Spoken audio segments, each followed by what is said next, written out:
21st century science and health doesn't beat around the bush. On one hand, the wording is a little bit annoying because sometimes I would just like to read a feel-good book. On the other hand, it's honest. It teaches you how to heal spiritually. I remember when we had a little foster boy come live with us. He was about 2 years old. Only 2 years old, and he'd already been passed from foster home to foster home. His mom was in rehab, no dad. You know, this kind of a lifestyle, it wasn't surprising that he just got sick really easy, especially with the head cold situations. Thing is, the medicines that were given him caused convulsions. So here he is, staying with us, and he was doing good, he was doing fine. But one night about midnight, I heard him crying. So I went in there and I picked him up out of the crib. And I could tell, I knew. It was his head and his ear. It was bothering him. So I remember I just sat down on the floor, crossed my legs, and I kind of just hugged him close to my heart. And I remember thinking about what I had read in Science and Health about God as Father, Mother. And then a poem came to me. It was one that Mary Baker Eddy wrote for little children.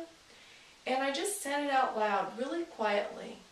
It was, Father, Mother, God, loving me, guard me while I sleep, guide my little feet up to thee. And I was thinking about Father, Mother, God. And what it did was it replaced, you know, like the human father-mother situation, which didn't look so good for this child. And I was even sort of blaming myself because I let him play outside. He loved playing out on the swing set. And I thought, man, I shouldn't have let him go out. It was a little bit cold. But you know, he should be able to play and enjoy life. And it made sense with a Father, Mother, God to be able to guard and guide us.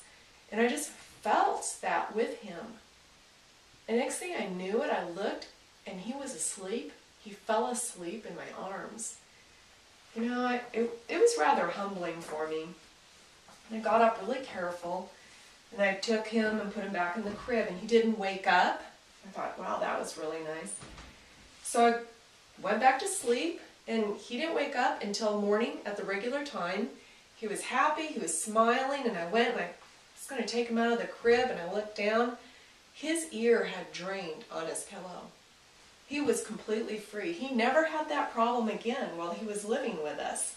And believe me, we were outside all the time. We lived on the cherry orchard at the time, and he loved being outside.